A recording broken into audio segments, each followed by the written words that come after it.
Qui ne rêve pas, ou du moins quel artiste ne rêve pas d'avoir son atelier de rêve? Sa pièce parfaite pour dessiner, un endroit agréable avec une super déco, un endroit où tu sois chez toi quoi. Bref, te créer ton propre atelier d'artiste. Et c'est justement le but de cette vidéo. Car si tu as regardé mes autres vidéos, tu penses que j'ai peut-être moi-même ce genre de studio, alors qu'en réalité... Du coup, j'aimerais vraiment me faire un espace qui ne soit pas beau qu'en vidéo, me faire un vrai atelier et te passer des conseils pour en faire un toi aussi. Et c'est ce qu'on va faire, donc c'est parti. Donc ça, c'est mon bureau. Et le problème, c'est qu'il y a justement pas grand chose à voir. C'est vide, c'est pas super joyeux, et en plus, mon bureau est en fin de vie. Donc dans cette vidéo, je vais pas simplement te faire un vlog unboxing et déco, mais je vais plutôt t'expliquer étape par étape, te donner des conseils, des astuces pour avoir du matériel pas cher afin que toi aussi, tu puisses te faire ton setup de rêve. Étape 1, l'espace. Dans ma chambre, il y a 2 fenêtres. Et la première étape, avant même de choisir ton bureau, c'est de savoir où le positionner. Selon où le soleil se trouve, comment la lumière passe, afin d'avoir un éclairage optimal là où tu dessines. Et de ne pas abîmer tes petits yeux en dessinant dans le noir. Étape 2, le bureau. L'étape suivante va évidemment être de trouver un support pour dessiner, car le sol, pas super. Pour ça, tu as 4 options, de la plus chère à la moins chère. Non, de la moins chère à la plus chère.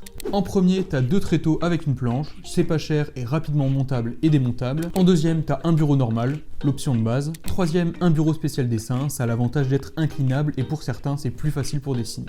Et enfin, un bureau assis debout. Perso, j'ai utilisé pendant longtemps un bureau à dessin, mais je l'ai tellement malmené que le pauvre a fini par totalement lâcher. Et vu que je suis pas un grand fan de dessiner incliné et que j'ai le dos d'un papy de 80 ans, j'ai décidé de changer pour un bureau assis debout, que j'avais eu dans une promo incroyable et dont je t'avais partagé l'achat dans un short. Et maintenant qu'on a le bon espace et le bon bureau, on peut passer à l'éclairage.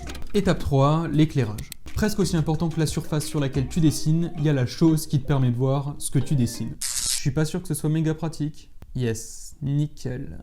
Et pour ça, je parle évidemment des lampes. Donc, à part si tu vis au fin fond de la Creuse, je pense que tu as des lampes à ton plafond, mais je suis presque certain que tu connais cette ombre horrible de ta tête qui vient se placer pile à l'endroit où tu dessines.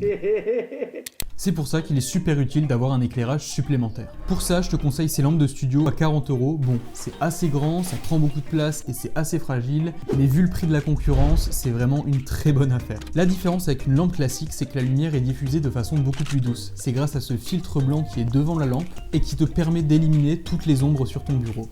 Évidemment, si tu n'as pas besoin d'autant de lampes ou que tu manques un peu de place, il existe des modèles plus petits et qui changent de couleur. Étape 3,1, l'éclairage bonus. En restant dans l'éclairage, une autre manière de rendre ta lumière beaucoup plus douce, c'est de mettre des stores occultants devant tes fenêtres. C'est particulièrement utile si tu filmes vers ta fenêtre, ça évite d'être ébloui et ça reproduit un peu l'éclairage doux de tes lampes, mais sans lampe. Étape 4, le matériel de dessin. Pour dessiner, tu vas ensuite avoir besoin de matériel. De beaucoup de matériel.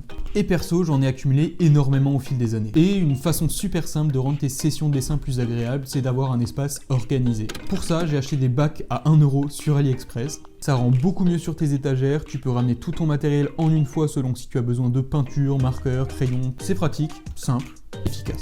Étape 6, filmer tes dessins. Comme tu le sais, je fais des vidéos de dessin. Bah oui, tu le sais vu que tu es en train de regarder la vidéo. Je suis débile moi. Et pour te filmer, que ce soit avec une caméra ou un smartphone, tu auras besoin d'un trépied. La base, c'est le trépied classique qui te permet de faire plein de plans différents à des inclinaisons et hauteurs différentes. Et tu peux en supplément acheter un bras articulé pour faire des plans vus du dessus ou top shot. Et si tu as encore plus de budget, tu peux acheter un rail motorisé comme Gaux pour faire des plans dynamiques. Mais pour l'instant, j'ai pas le budget. Étape, ouais. Bon, cette partie n'est pas directement liée à notre atelier car elle se situe dans mon bureau, mais je sais qu'il y a énormément d'entre vous qui font du dessin sur digital et du coup je me devais de vous dédier cette partie. Pour ceux qui sont plus intéressés par le digital, j'utilise presque 100% du temps les logiciels de la suite Adobe comme Photoshop et Illustrator pour le dessin et Premiere Pro et After Effects pour la vidéo. Il existe évidemment plein de logiciels gratuits si t'as pas les moyens, et si c'est le cas et que t'es intéressé, je t'en passe 2-3 en commentaire. En ce qui concerne mon matériel, j'utilise comme tablette graphique une Wacom Intuos Pro M. C'est une super tablette que j'utilise depuis 3-4 ans et elle montre encore aucun signe de faiblesse. Bon, je l'avais un peu douillée mais je l'adore, elle vaut clairement son prix. Et tu t'en doutes, vu qu'elle a pas d'écran, il me faut l'écran qui va avec. C'est pourquoi la marque BenQ m'a envoyé le mois dernier leur nouvel écran pour designer. Ouah, comme il a calé le placement de produit.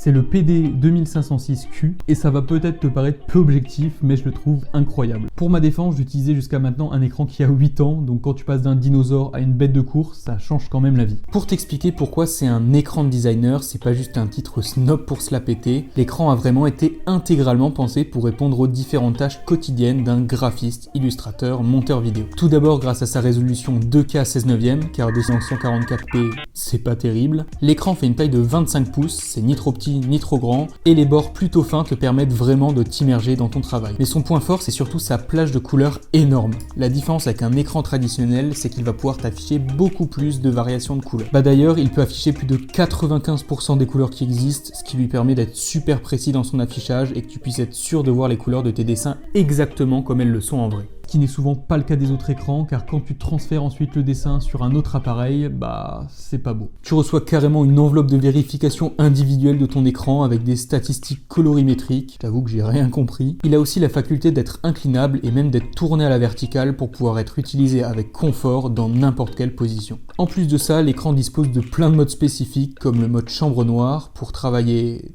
dans une chambre noire, un mode optimisé pour l'animation, un mode CAD-CAM pour les schémas techniques, un mode papier pour la lecture et l'édition de livres numériques, un mode eye care pour prendre soin de tes yeux, un mode cuisson pour réchauffer tes plats. Ouais non, quand même pas. Mais en gros, il possède une panoplie d'options pour répondre à tous les besoins et attentes que possède une personne qui travaille dans le design, et ça fait maintenant 1 mois que je l'utilise pour toutes les tâches dont j'ai besoin. C'est d'ailleurs cet écran que tu m'as vu utiliser dans la vidéo J'ai illustré un livre en 5 jours. Bref, BenQ m'a envoyé l'écran, ils m'ont dit tu peux le tester pendant 1 mois, parle-en juste en vidéo, du coup je voulais les remercier pour la liberté qu'ils m'ont laissée pour ce test, et on passe à l'étape 8. Étape 8, le final. On retourne donc enfin à notre atelier et à ce stade on commence déjà à être plutôt bien. Mais une chose à ne pas sous-estimer dans ton setup, c'est la déco. Waouh, t'as pas plus nul comme conseil? Non, un point à ne pas sous-estimer dans le lieu où t'es amené à créer, c'est de le rendre agréable, tout simplement. Pour ça, tu peux aller du simple poster au cadre, accrocher des choses qui t'inspirent, dont tu es fier, ajouter des plantes si c'est ton délire. Moi c'est carrément le mien. Ajouter des guirlandes, des LED, bref, le décorer selon ta personnalité, et une fois cela fait, je pense que l'on peut dire que notre mission est réussie. Je suis super content du petit atelier que je me suis créé, j'espère que mes conseils t'auront aidé. Sur ce, c'était Kubi, portez-vous bien.